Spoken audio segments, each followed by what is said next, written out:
Good morning student. आज हम standard 8 का हिंदी विषय पढ़ेंगे।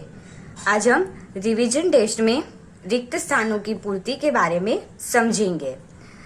आपका प्रश्न है, तू है बड़ा डैश तू बख्शिश कर। विकल्प है मेहरबा दयालु। अब ईश्वर कैसा है?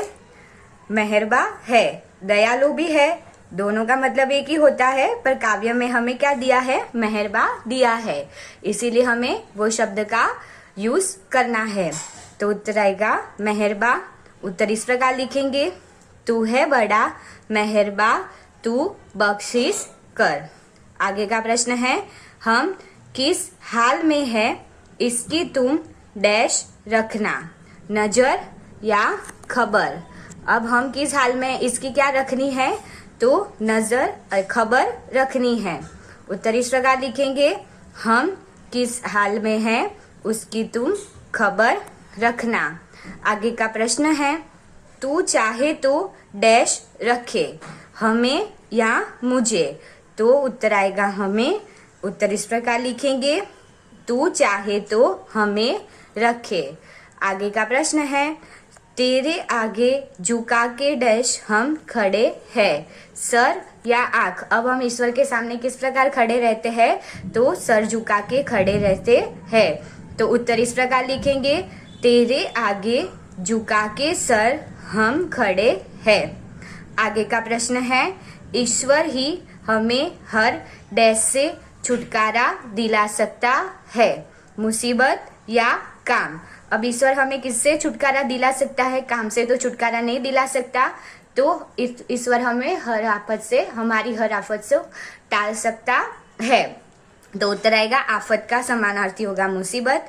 उत्तर इस प्रकार लिखेंगे, ईश्वर ही हमें हर मुसीबत से छुटकारा दिला सकता है। आगे का प्रश्न है, हम इस दुनिया में डैश की मर्जी से आए हैं, हमारी या ईश्वर की। अब हमें ये शरीर और प्राण किसकी मर्जी से मिले हैं? तो ईश्वर की मर्जी से मिले हैं। तो उत्तर आएगा, हम इस दुनिया में ईश्वर की मर्जी से आए हैं। आगे का प्रश्न है, ईश्वर डैश है, स्वार्थी या सर्वशक्तिमान। अब हम सबको पता है कि ईश्वर कैसा है? सर्वशक्तिमान है। उत्तर आएगा ईश्वर सर्वशक्तिमान है। किस प्रकार? क्योंकि हर आफत को टाल सकता है, वो हम पर नजर रख सकता है, हम किस हाल में है वो खबर रख सकता है, इसीलिए ईश्वर कैसा है? सर्वशक्तिमान है। आगे का प्रश्न है, डैश के पूरे 30 रोजों के बाद ईद आई है, रमजान या श्रावण। अब जो मुस्लिम बिरादरों का जो पवित्र त्योहार होता है, रोजा होता है, यानी कि ईद का त्योहार होता है, उसमें वो क्या करते हैं? पूरे दिन वो खाते पीते नहीं हैं और उपवास करते, उसे क्या बोलते हैं? रोजा बोलते हैं। तो कब आता है उनका रोजा? तो रमजान महीने में। तो उत्तर लिखेंगे, रमजान के पूरे 30 रोजों के बाद ईद आई है। आगे का प्रश्न है, रोजे बड़े बूढ़ों के लिए होंगे, बच्चों के लिए तो डैश है, ईद या खुशी। तो आगे हमने देखा था कि बच्चों को तो क्या मिलेंगे? नए नए कपड़े मिलेंगे, मेले में जाने को मिलेगा, मिठाइयाँ मिलेगी, इसीलिए बच्चों के लिए तो क्या है? ये ईद का त्योहार है। सही उत्तर आएगा ईद। उत्तर किस प्रकार लिखेंगे? रोजे बड़े बूढ़ों के लिए होंगे, बच्चों के लिए तो ईद है। आगे का प्रश्न है, उनकी अपनी जेबों में तो डैश का धन भरा हुआ है, बैंक या कुबेर। तो किसका धन भरा हुआ है? धन के देवता है कुबेर। तो उत्तर आएगा कुबेर। उत्तर इस प्रकार लिखेंगे, उनकी अपनी जेबों में तो कुबेर का धन भरा हुआ है। आगे का प्रश्न है, हामिद का बाप गत वर्ष डैश की भेंट हो गया था, बुखार या हैजे। अब हामिद के बाप को किसकी बीमारी थी? तो हैजे यानी कि पेट की बीमारी थी। तो उत्तर आएगा हैजे। तो उत्तर लिखेंगे, हामिद का बाप गत वर्ष हैजे की भेंट हो गया था। आगे का प्रश्न है, हामिद आमीना को डैश कहता है, अम्मा या दादी। अब हामिद के माता पिता तो थे नहीं, वो तो मर गए थे। तो हामिद है वो बूढ़ी आमीना के साथ रहता है। तो हामिद आमीना को क्या कहता है? दादी नहीं कहता है। तो उत्तर क्या आएगा? अम्मा। उत्तर इस प्रकार लिखेंगे, हामिद आमीना को अम्मा कहता है। आगे का प्रश्न है, हामिद को ख्याल आया कि दादी के पास डैश नहीं है, पैसे या चिमटा। जब हामिद ने लोहे की दुकान पर चिमटा देखा तब उसे याद आया कि दादी जब रोटियां सेकती है तो उसके हाथ जल जाते हैं, इसलिए उनके पास चिमटा नहीं है। तो हामिद क्या खरीदता है? चिमटा खरीदता है। उत्तर आएगा चिमटा। उत्तर इस प्रकार लिखेंगे, हामिद को ख्याल आया कि दादी के पास चिमटा नहीं है। आगे का प्रश्न है, बूढ़ी आमीना अपने आप को डैश मानती है? लापरवाह, भाग्यहीन। अब क्या मानती है आमीना अपने आप को? उत्तर आएगा भाग्यहीन। उत्तर इस प्रकार लिखेंगे, बूढ़ी आमीना अपने आप को भाग्यहीन मानती है। क्यों? क्योंकि ईद का त्योहार था, पैसे नहीं थे और हामिद को ईदगाह के मेले में भेजना था, पर हामिद छोटा था। जो उसका माँ या बाप जिंदा होते तो उसे ले जाते। अब आमीना बूढ़ी हो गई है, उतनी देर तक वहां चल नहीं सकती, इसीलिए अपने आप को कोस रही थी। आगे का प्रश्न है, हामिद के डैश ने सबको मोहित कर दिया था? चिमटे या खिलौने। अब हामिद ने क्या खरीदा था? तो चिमटा खरीदा था। तो उत्तर आएगा, हामिद के चिमटे ने सबको मोहित कर दिया था। आगे का प्रश्न है, हामिद डैश की दुकान पर रुक गया, लोहे या खिलौने। अब हामिद किसकी दुकान पर रुक गया था? क्योंकि हामिद ने देखा था कि लोहे की दुकान पर रुक गया था। उत्तर आएगा लोहे। तो उत्तर लिखेंगे, हामिद लोहे की दुकान पर रुक गया। क्यों रुक गया था? क्योंकि हामिद ने देखा कि वहां चिमटा है, आमीना के पास चिमटा नहीं है। जब आमीना रोटियां सेकती है तो उसके हाथ जल जाते हैं, इसीलिए हामिद को क्या लेने की सूझी? चिमटा लेने की सूझी। आगे का प्रश्न है, ईद के दिन मुसलमान डैश जाते हैं? ईदगाह या मेले। तो कहाँ जाते हैं? तो ईदगाह जाते हैं। जो मैंने आपको पहले बताया था कि ईदगाह यानी कि जहाँ मुस्लिम बिरादर अब नमाज अदा करते हैं, खुदा की बंदगी करते हैं, तो और ईद की बधाइयाँ देते हैं। तो उत्तर आएगा ईदगाह। उत्तर इस प्रकार लिखेंगे, ईद के दिन मुसलमान ईदगाह जाते हैं। आगे का प्रश्न है, राकेश शर्मा प्रथम भारतीय डैश है? अंतरिक्ष यात्री या डॉक्टर। मैंने आपको आगे भी समझाया था कि राकेश शर्मा क्या है? भारत के पहले अंतरिक्ष यात्री थे। तो उत्तर आएगा अंतरिक्ष यात्री। उत्तर इस प्रकार लिखेंगे, राकेश शर्मा प्रथम भारतीय अंतरिक्ष यात्री है। आगे का प्रश्न है, सुनीता का डैश होना हमारे लिए गर्व की बात है? तो उत्तर लिखेंगे, अंतरिक्ष यात्री या भारतीय। तो सुनीता क्या थी? भारतीय उसे कहा जाता है और पूरे विश्व की बेटी भी कहा जाता है। तो उत्तर इस प्रकार लिखेंगे कि सुनीता का भारतीय होना हमारे लिए गर्व की बात है। आगे का प्रश्न है, जुलासण गांव गुजरात के डैश जिले में है? कौन से जिले में है? अहमदाबाद या महसाना। तो जो जुलासण गांव है वो गुजरात के उत्तर गुजरात के महसाना जिले में है, यानी कि नॉर्थ गुजरात। तो उत्तर आएगा महसाना। उत्तर इस प्रकार लिखेंगे, जुलासण गांव गुजरात के महसाना जिले में है। आगे का प्रश्न है, दीपक भाई पंड्या मैसाचुसेट्स के डैश में प्रसिद्ध न्यूरोसर्जन थे? कालमाउथ या न्यूयॉर्क। ये दोनों अमेरिका की जगह का नाम है। तो कहाँ थे वो प्रसिद्ध न्यूरोसर्जन यानी कि मगज के डॉक्टर थे? तो दीपक भाई पंड्या कौन थे? तो सुनीता विलियम्स के पिता। उत्तर क्या लिखेंगे? उत्तर आएगा कालमाउथ। उत्तर इस प्रकार लिखेंगे, दीपक भाई पंड्या मैसाचुसेट्स के कालमाउथ में प्रसिद्ध न्यूरोसर्जन थे। आगे का प्रश्न है, सुनीता की माता का नाम डैश था? उर्शबाइन या सेरेना। तो सुनीता की माता का नाम क्या था? तो उत्तर आएगा उर्शबाइन। उत्तर इस प्रकार लिखेंगे, सुनीता की माता का नाम उर्शबाइन था। आगे का प्रश्न है स्पेस शटल डैश में सुनीता समेत डैश अंतरिक्ष यात्री थे। तो आपको स्पेस का नाम लिखना है स्पेस शटल का, तो अटलांटिक या अटलांटिस। तो क्या आएगा, कौन से स्पेस शटल से सुनीता अंतरिक्ष में गई थी? तो उत्तर आएगा अटलांटिस। यानी कि सुनीता जो स्पेस शटल से अंतरिक्ष में गई थी उस स्पेस शटल का नाम था अटलांटिस। नया प्रश्न है हमारा, अंतरिक्ष में जाने की इच्छा से सुनीता डैश में गई, इसरो या नासा।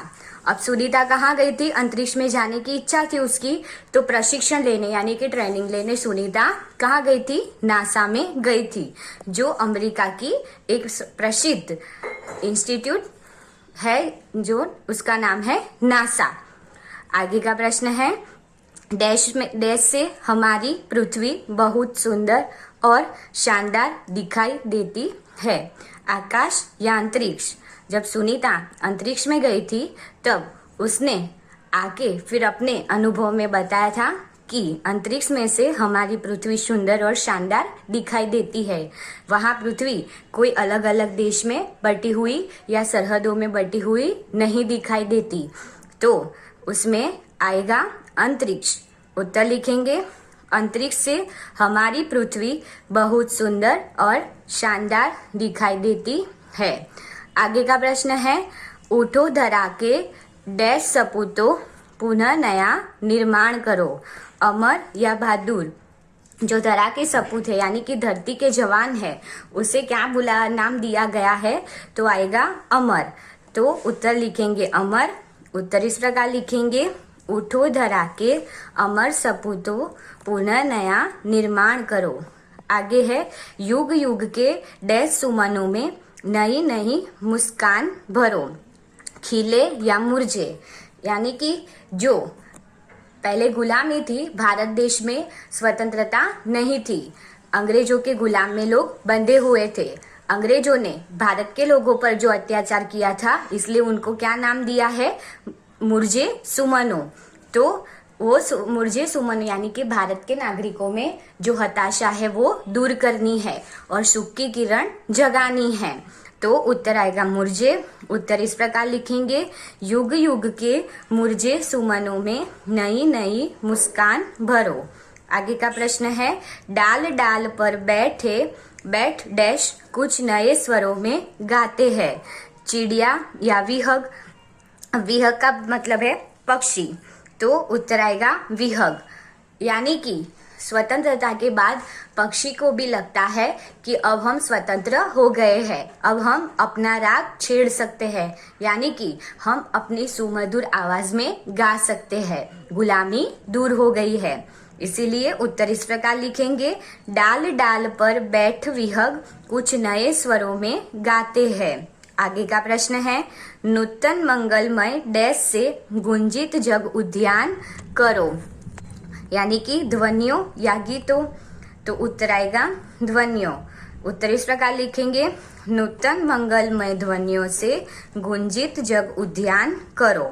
आगे का प्रश्न है सत सत दीपक जला डैश के नवयुग का आह्वान करो, खुशी के या ज्ञान के। अब उत्तर आएगा ज्ञान। अब ज्ञान के दीपक क्यों जलाने हैं? क्योंकि हमें शिक्षा प्राप्त करके भारत देश का विकास करना है। शिक्षा प्राप्त करेंगे तो हम हर एक क्षेत्र में विकास कर सकते हैं, यानी कि इंजीनियर बनकर, डॉक्टर बनकर, शिक्षक बनकर भारत देश को आगे बढ़ा सकते हैं। इसीलिए उत्तर आएगा ज्ञान। उत्तर इस प्रकार लिखेंगे सत शत दीपक जला ज्ञान के नवयुग का आह्वान करो। नया प्रश्न है स्वतंत्रता पाने के बाद हमारे देश में नया युग आया है, यानी कि स्वतंत्रता पाने के बाद क्यों ऐसा बोला है? मैंने उत्तर बता दिया, क्योंकि पहले हम अंग्रेजों की गुलामी में बंधे हुए गुलाम थे। अंग्रेजों ने हम पर बहुत सारे अत्याचार किए थे। अब हमें स्वतंत्रता मिली, अब हम आजाद हैं, हम अपनी तरह घूम फिर सकते हैं, शिक्षा प्राप्त कर सकते हैं। इसीलिए क्या बोला है? इसीलिए हमारे देश में नया युग आया है, यानी कि नए युग की शुरुआत हुई है। आगे का प्रश्न है, धरती माँ की काया डैश हो रही है, काली या सुनहरी। तो सूरज की धूप से धरती माँ की काया कैसी हो गई है? सुनहरी हो गई है। उत्तर आएगा सुनहरी। उत्तर इस प्रकार लिखेंगे, धरती माँ की काया सुनहरी हो रही है। आगे का प्रश्न है, स्वतंत्रता से पहले डैश का अंधेरा था, किसका था? गुलामी या रात। तो स्वतंत्रता से पहले गुलामी का अंधेरा था। उत्तर है गुलामी। आगे का प्रश्न है, यह जरूरी है कि आप निरंतर डैश अर्जित करते रहे, रुपये या ज्ञान। यानी कि हमें हमेशा शिक्षा प्राप्त करनी चाहिए और आगे बढ़ना चाहिए। जितनी शिक्षा प्राप्त करो उतनी कम है। तो उत्तर आएगा ज्ञान, क्योंकि हमें कुछ ना कुछ हर एक समय पे नया सीखने मिलता है।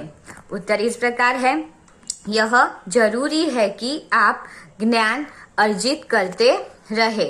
आगे का प्रश्न है, हमारे देश की जनसंख्या 1 डैश से अधिक है, लाख या अरब। तो कैसी है हमारे देश की जनसंख्या? तो अरब उत्तर आएगा। उत्तर इस प्रकार लिखेंगे, हमारे देश की जनसंख्या 1 अरब से अधिक है। आगे का प्रश्न है, डॉक्टर कलाम के अनुसार सन डैश तक भारत एक विकसित देश बन जाएगा, 2020 या 2050। तो डॉक्टर कलाम के अनुसार भारत कब तक विकसित देश बन जाएगा, वो हमने इकाई में देखा था। तो उत्तर आएगा 2020। उत्तर इस प्रकार लिखना है, डॉक्टर कलाम के अनुसार सन 2020 तक भारत विकसित देश बन जाएगा। आगे का प्रश्न है, उच्च शिक्षा के लिए विद्यार्थियों को ऋण देते समय बैंक उसकी डैश देखते हैं, काबिलियत या पात्रता। क्या देखते हैं? तो उसकी पात्रता, यानी कि जो कैरेक्टर है वो देखते हैं। तो उत्तर आएगा पात्रता। उत्तर इस प्रकार लिखेंगे, उच्च शिक्षा प्राप्त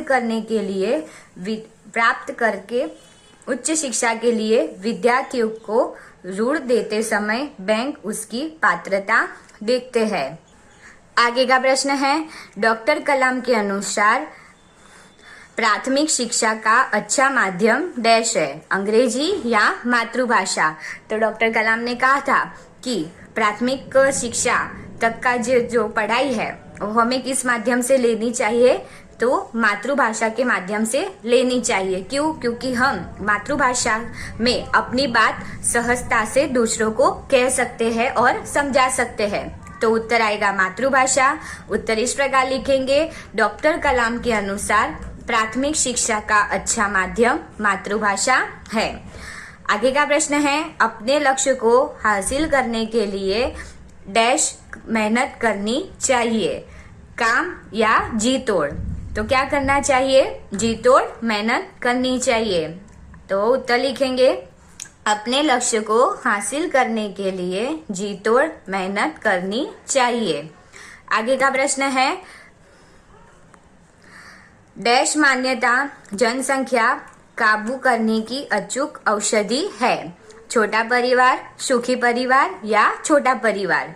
तो डॉक्टर ने कहा था कि हमारी जो जनसंख्या दिन प्रतिदिन बढ़ रही है, तो उसमें कौन सी मान्यता हमें अपनानी चाहिए?